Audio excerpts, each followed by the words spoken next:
दीपोत्सव की।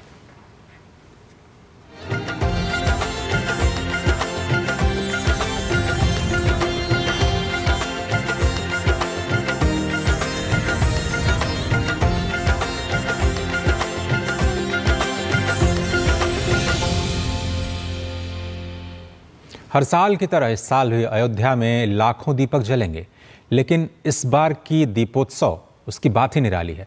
आखिर 500 बाद श्री राम लला अयोध्या धाम जो पधारे हैं। जी हाँ, आज भगवान श्री राम की नगरी के किसी भी कोने में अंधेरा नहीं रहेगा, बल्कि अवध नगरिया लाखों दीपों से जगमगाएगी। आज दीपोत्सव में 25 लाख से ज़्यादा दीपों को जगमग करने के लिए राम की पैड़ी समेत 55 घाटों पर 28 लाख दिए बिछाए जा चुके हैं। जैसे ही ये दिए रोशन होंगे, Guinness book of world records में एक बार फिर से अयोध्या शामिल होगी। हर साल की तरह इस बार भी रिकॉर्ड टूटेगा। दीपोत्सव का नाम इतिहास में एक बार फिर से दर्ज होगा। कल गिनीज बुक की टीम देर शाम तक 55 घाटों पर संयोजित किए गए दियों की गणना करती रही। सूर्यास्त के साथ ही दियों को प्रज्वलित करने का सिलसिला शुरू होगा। मुख्यमंत्री योगी आदित्यनाथ आज दीपोत्सव में शामिल होंगे। अयोध्या में दीपोत्सव समारोह के मद्देनज़र लोक कलाकार पारंपरिक नृत्य करते हुए दिखाई दिए और श्री अयोध्या धाम के जो तमाम घाट हैं उनको सजाने का सिलसिला लगातार जारी है और अयोध्या धाम दीपोत्सव का गवाह बनने के लिए पूरी तरह से तैयार है।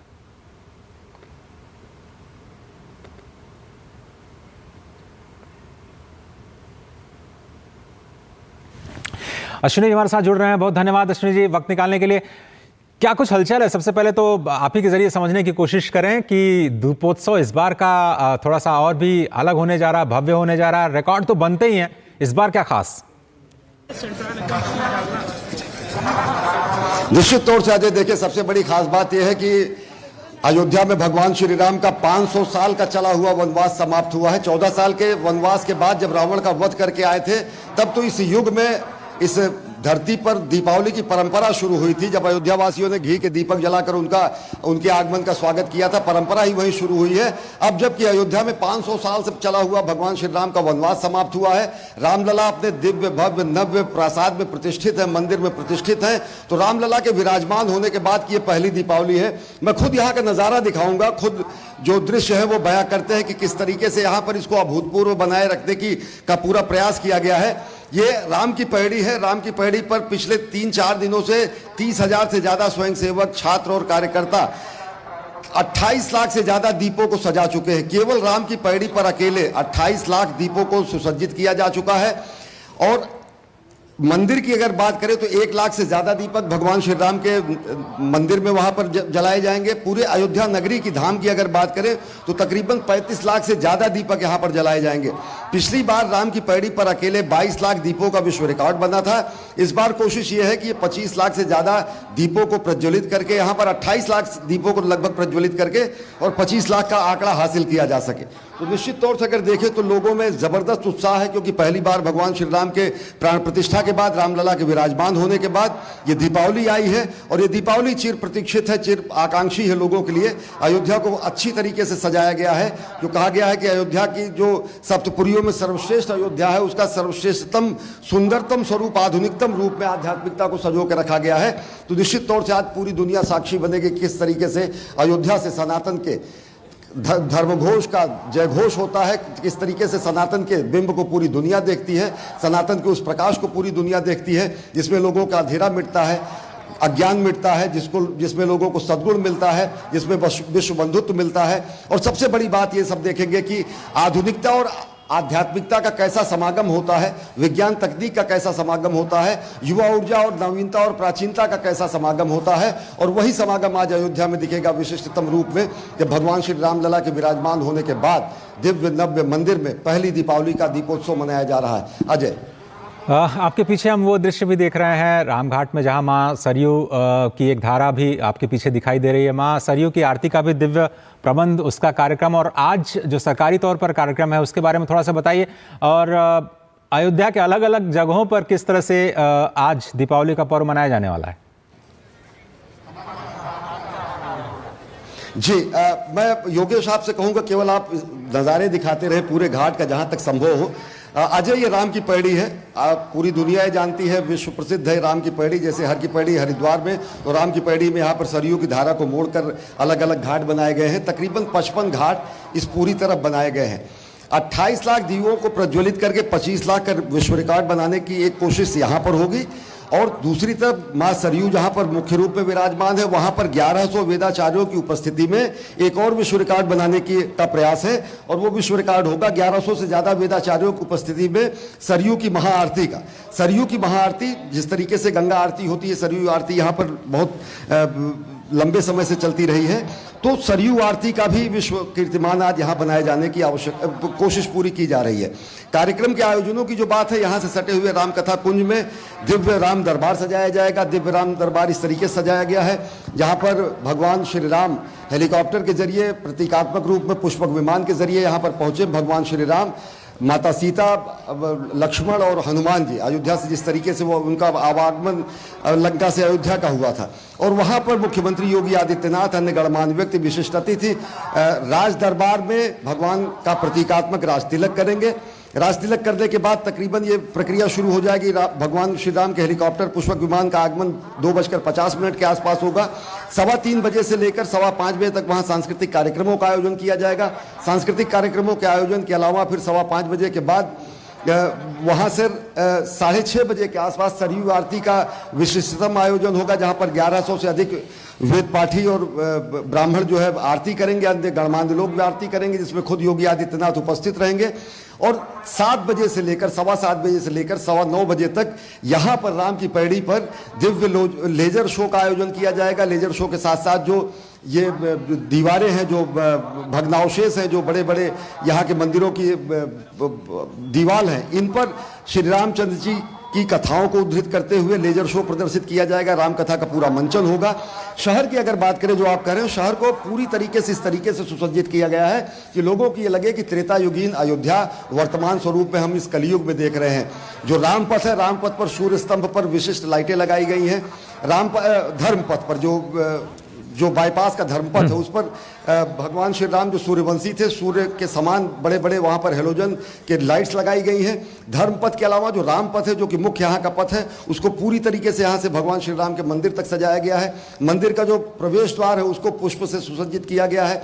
समूचे मंदिर को पुष्प से सुसज्जित किया गया है। मंदिर प्रांगण की अगर बात करें तो 1 लाख से ज़्यादा वहाँ पर दीपों को प्रज्वलित किया जाएगा। और सबसे बड़ी बात यह है कि इसमें लोकल फॉर वोकल का जो हमारा मंत्र है, जो स्थानीय उत्पादों को बढ़ावा देने का मंत्र है, उसको भी ध्यान रखते हुए मंदिर प्रशासन ने ये पूरी कोशिश की है कि अधिकतम गोबर से बने हुए दीपों को वहाँ पर जलाया जाए।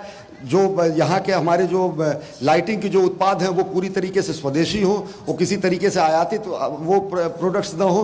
तो स्थानीयता को बढ़ावा देते हुए, संस्कृति को बढ़ावा देते हुए, परंपरा को बढ़ावा देते हुए, यहाँ की स्थानीय प्रचलन और लोक कला को बढ़ावा देते हुए, लोक संस्कृति का प्रदर्शन करते हुए दिव्य भव्य आयोजन है, जो कि तकरीबन 2:30 बजे से यहाँ पर शुरू होगा और रात लगभग 9 बजे तक चलता रहेगा। अजय। अश्विनी जी कहते हैं कि अयोध्या पहुंचने के लिए आपका पुण्य पर्याप्त नहीं होता है, भगवान की कृपा होनी बहुत आवश्यक है। बहुत सारे लोगों पर आज भगवान की कृपा बरस रही होगी और आप भी वहां पर स्वयं उपस्थित हैं। भगवान सूर्य के रूप में तो परब्रह्म वहां पर हमेशा रहते ही हैं। आपने इसका भी जिक्र किया कि भगवान श्री राम उन्हीं भगवान सूर्य के वंश में आते हैं। दीपों को भी कहा जाता है, दीपों को भी परब्रह्म की संज्ञा दी गई है। इसमें कहा गया है दीपो ज्योति परब्रह्म, दीपो ज्योति जनार्दन, दीपो हरत में पापम, संध्या दीप नमस्ते। समझना चाहेंगे कि आज अयोध्या की धरती से संपूर्ण विश्व के लिए कौन सा संदेश आज जाएगा, आज जब ये विश्व रिकॉर्ड होता हुआ दिखाई देगा? निश्चित तौर से अगर देखें तो योगेश आप पूरा यहाँ का ज़रूर दिखाते रहे किस तरीके से लोग ये ज़्यादा से ज़्यादा देखना चाहेंगे कि किस तरीके से यहाँ पर आयोजन है। अजय देखें, सबसे बड़ी बात जो अयोध्या से पूरी दुनिया को जो संदेश जाएगा, वो विश्व बंधुत्व का संदेश, ममत्व का संदेश, समत्व का संदेश, राम राज्य का संदेश, जो सबसे बड़ा राम राज्य का संदेश है। राम राज्य जो कि सबसे अद्भुत संकल्पना है, आदर्शतम संकल्पना है, जो अब तक विशिष्टतम संकल्पना है, जो मानव और लोकतंत्र की अब तक की अभिभूत कर देने वाली परंपरा है, संकल्पना है, जिसमें कहा जाता है कि दैहिक दैविक भौतिक तापा, राम राज्य नहीं काहू व्यापा, सब नर रहे परस्पर प्रीति चल ही स्वधर्म सूरत नृत्य श्रुति, किसी भी तरीके का विषमता, किसी तरीके की असमानता, किसी तरीके का द्वेष, ईर्ष्या, कुछ भी रामराज में नहीं था। एक ही घाट पर शेर और अन्य जानवर एक साथ घाट पर पानी पीने के लिए वहां पर जाने जाते थे। सब लोग रीत नीत से चलने वाले लोग हुआ करते थे।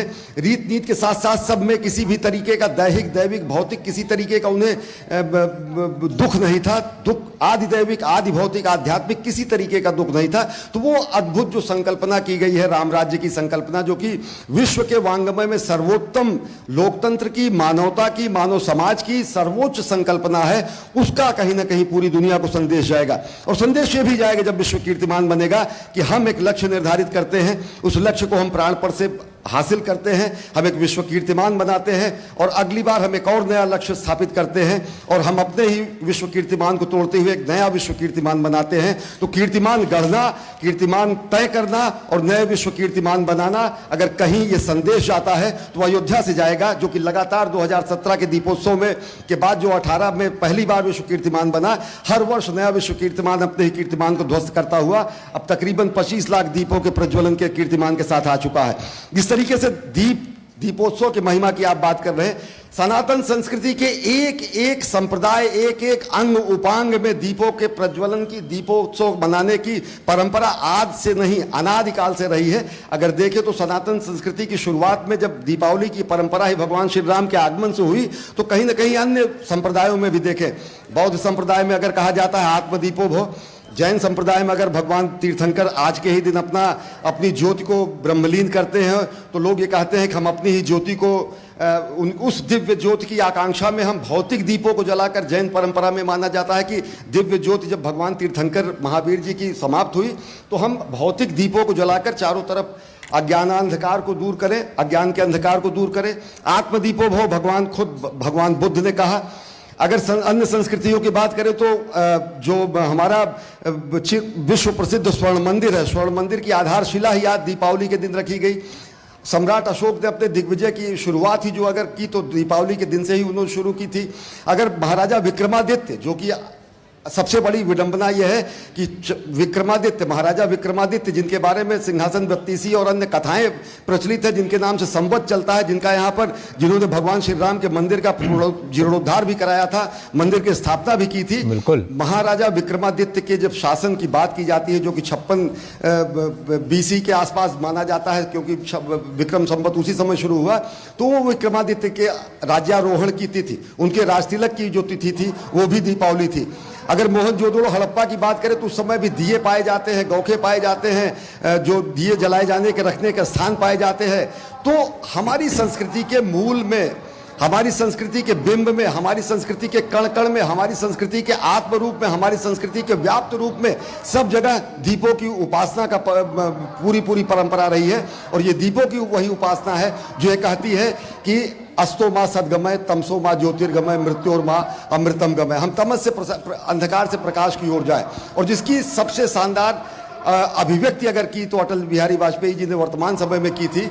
उन्होंने ये कहा था कि आहुति बाकी यज्ञ अधूरा, अपने ही विघ्नों ने घेरा, अंतिम तय का वज्र ने 9 दधीच हड्डियां जलाएं, आओ मिलकर दीप जलाएं। तो सबसे बड़ी बात यह है कि आज जब हम आत्मनिर्भर भारत की बात करते हैं, आज जब हम जगत गुरु भारत की संकल्पना को साकार करने की बात करते हैं, आज जब हम एक भारत श्रेष्ठ भारत की बात करते हैं, आज जब हम भारत के सबलतम स्वरूप की बात करते हैं, जब विश्व बंधु की बात करते हैं, विश्व मित्र की संज्ञा में हम अपने को स्थापित करते हैं, तो उसके लिए सबसे ज़्यादा आवश्यकता होती है कि दीपों के पर्व के उपलक्ष्य में हम अपने आत्मबल को जलाते हुए, अपने मनोयोग से स्थापित करते हुए अंतिम जय का वज्र बनाएं। और अंतिम जय का जो हमारा वज्र होगा वो विनाश के लिए नहीं होगा, सर्वदा कल्याण के लिए होगा, विश्व कल्याण के लिए होगा। और यही संदेश कहीं ना कहीं अयोध्या से जाएगा। अजय, बहुत धन्यवाद अश्विनी जी। आप आनंद लीजिए उन क्षणों का और आप जरूर इसके गवाह बनेंगे और हम सभी लोग इन दृश्यों के माध्यम से लगातार आप तक वापस आते रहेंगे। फिलहाल एक छोटा सा ब्रेक लेते हैं। आप देख रहे हैं समाचार।